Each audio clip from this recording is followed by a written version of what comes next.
എല്ലാവർക്കും നമ്മുടെ ചാനലിലേക്ക് വീണ്ടും സ്വാഗതം. എല്ലാവരും സുഖമായിട്ടിരിക്കുന്നു എന്ന് വിചാരിക്കുന്നു. ഇന്നത്തെ വീഡിയോയിൽ നമ്മൾ ഒരു ടാൽക്കം പൗഡറാണ് ഉണ്ടാക്കാൻ പോകുന്നത്. അപ്പം വീട്ടിലുള്ള ഇൻഗ്രീഡിയൻസ് മാത്രം യൂസ് ചെയ്തിട്ടാണ് ഉണ്ടാക്കുന്നത്.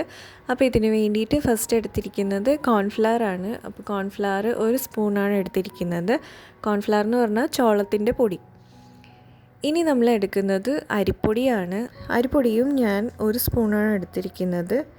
ഈ 2 ഇൻഗ്രീഡിയൻസിനും ഓയിൽ അബ്സോർബിങ് പ്രോപ്പർട്ടി ഒരുപാടുള്ളതാണ്. അപ്പോൾ അതുകൊണ്ട് തന്നെ നമ്മുടെ ഫേസിൽ അപ്ലൈ ചെയ്ത് കഴിഞ്ഞാൽ ഇത് മാറ്റായിട്ടാണ് ഉണ്ടാവുക. അപ്പം നമ്മൾ ടാൽക്കം പൗഡർ അതിന് വേണ്ടിയിട്ടാണല്ലോ യൂസ് ചെയ്യുന്നത്. ഇനി ഞാൻ ആഡ് ചെയ്യുന്നത് ഇത് ഓപ്ഷണലാണ്. ഇത് ചന്ദനത്തിൻ്റെ പൊടിയാണ്. അപ്പം 1/4 സ്പൂണാണ് ചന്ദനത്തിൻ്റെ പൊടി ആഡ് ചെയ്യുന്നത്. അപ്പം ഇതില്ലയെന്നുണ്ടെങ്കിൽ നിങ്ങൾക്ക് സ്കിപ്പ് ചെയ്യാം. ഇതിന് പകരമായിട്ട് നിങ്ങൾക്ക് വേണമെങ്കിൽ ഓട്സിൻ്റെ പൊടി യൂസ് ചെയ്യാം.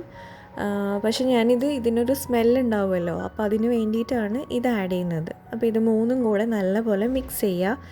ഇനി നമുക്ക് നമ്മുടെ ടാൽക്കം പൗഡറിന് ഒരു സ്മെല്ല് വേണം. അതിന് വേണ്ടിയിട്ട് നമുക്ക് ഏതെങ്കിലും എസെൻഷ്യൽ ഓയിലാണ് ആഡ് ചെയ്യേണ്ടത്. അതൊരു 4 to 5 ഡ്രോപ്സ് ആഡ് ചെയ്യണം.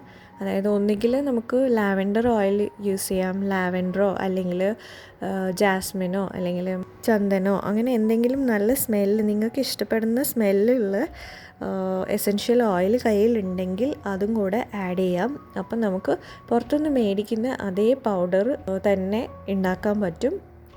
അപ്പോൾ എൻ്റെ അടുത്ത് ഇപ്പം എസെൻഷ്യൽ ഓയിൽ കയ്യിൽ ഉണ്ടായിരുന്നില്ല, അതുകൊണ്ടാണ് ഞാൻ ആഡ് ചെയ്യാത്തത്. എന്നിട്ട് ഇത് നല്ലപോലെ മിക്സ് ചെയ്തിട്ട് എയർ ടൈറ്റ് കണ്ടെയ്നറിൽ സ്റ്റോർ ചെയ്ത് വെക്കുക. നമുക്ക് ഫേസിലൊക്കെ അപ്ലൈ ചെയ്യാവുന്നതാണ്, ഒരു കുഴപ്പമില്ല.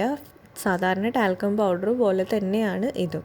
അപ്പോൾ അത്രയേ ഉള്ളൂ ഇന്നത്തെ വീഡിയോ ഇഷ്ടമായിട്ടുണ്ടെങ്കിൽ ലൈക്ക് ചെയ്യാനും ഷെയർ ചെയ്യാനൊന്നും മറക്കരുത്. സബ്സ്ക്രൈബ് ചെയ്യാതെ വീഡിയോ കാണുന്നവരുണ്ടെങ്കിൽ സബ്സ്ക്രൈബ് ചെയ്തിട്ട് ആ ബെൽ ബട്ടണിൽ ഓൾ എന്നുള്ള ഓപ്ഷനും കൂടെ ക്ലിക്ക് ചെയ്യുക.